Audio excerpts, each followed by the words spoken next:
Dernière partie de ce Tête de l'Art avec Sébastien Montague. On disait juste avant, métaphore de la vie à travers la boxe, à travers les installations, la peinture, la photographie, le dessin. Il y a aussi dans votre travail, il me semble, une véritable critique sur la société contemporaine. Vous n'hésitez pas, alors de manière qu'on perçoit facilement ou plus cachée, mais vous dénoncez Bayer, Monsanto. Vous êtes quelqu'un quand même d'engagé. Oui, je pense qu'un artiste, je pense qu'il est là aussi pour nous faire réfléchir, pour se poser des questions. Face à une œuvre, il faut aussi être actif en tant que spectateur, être acteur de ce que l'on voit, ce que l'on regarde. Dans une œuvre, il y a toujours plusieurs lectures aussi possibles. Il faut s'approprier ce travail, que ce soit de la peinture, ou même de la musique. Je pense qu'on doit s'approprier les choses pour les comprendre l'essence. Il y a toujours aussi une intention de départ lorsqu'on fait une œuvre, que ce soit une peinture, une installation. Et puis en la réalisant, il y a toujours un écart qui va se passer, des accidents. Et parfois, entre l'intention de départ, l'image qu'on se faisait de l'œuvre, et puis là où on arrive à la fin, là où on s'arrête, on se dit stop, on ne va pas plus loin. Il y a cet écart qui est digne d'intérêt, quoi. Tout ce processus créatif qui révèle les images, ces images qui sont latentes dans la tête, comme une photographie. Mais vous, les messages que vous nous livrez, est-ce que vous avez forcément envie qu'ils soient compris et perçus, ou finalement, c'est pas votre souci? Vous avez un peu dégagé de votre colère en mettant des choses sur la toile ou sur papier, et puis peu importe comment est reçu le message. Dans les installations, elles sont naturellement lisibles, on va dire. Donc c'est vrai que là, il y a une interprétation, il y a de multiples aussi angles d'approche, mais le message, il est assez net, on va dire. Après, dans les peintures ou les photographies, c'est vrai qu'on peut se les approprier de manière différente. Oui, il faut garder un peu de liberté pour le spectateur. Mais ça vous dérange, vous, si le message n'est pas compris, ou peu importe?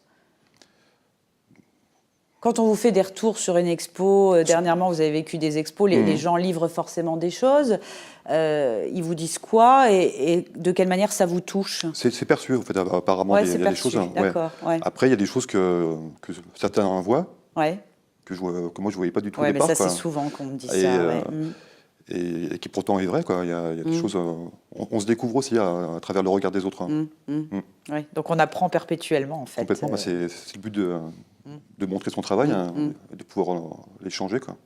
Et l'enseignant que vous êtes en art plastique, qu'est-ce que vous avez envie de transmettre à vos élèves? Quel est le message pour vous qui est finalement essentiel quand ils quittent vos cours? Alors, le but, c'est qu'il y ait un éveil à la culture, qu'il y ait une curiosité chez les élèves, Et puis, le fait d'enseigner en milieu rural, il n'y a pas un accès à la culture qui est facile. Donc, en fait, de pouvoir les emmener au musée, de les faire découvrir plein de choses, de les nourrir, et leur donner cette envie aussi après d'aller voir des expositions, des pièces de théâtre, tout ça, quoi. Voilà. Puis peut-être d'en Ça, c'est sauver important. certains, comme l'art Aussi, vous a sauvé finalement complètement, quoi. face à l'enseignement. Complètement. Ouais. Vous qui avez vécu les rings, qui avez vécu les chaos, est-ce que l'art finalement, c'est pas une manière de tenir debout par rapport aussi à toutes vos révoltes de la société? C'est une manière de tenir debout. Bon, des fois, on met un petit genou à terre aussi, hein, mais il faut savoir repartir de plus belle, hein, pour continuer. C'est vrai que bon, une vie, elle n'est jamais linéaire, hein, donc une vie d'artiste, c'est pareil. Hein. Forcément. Et, je pense que ouais, tout le monde peut se retrouver un petit peu là-dedans. On va se quitter avec l'objet. Qu'est-ce que vous avez apporté? Apparemment, c'est imposant. Alors, c'est un objet technique qui nous vient de Guyane.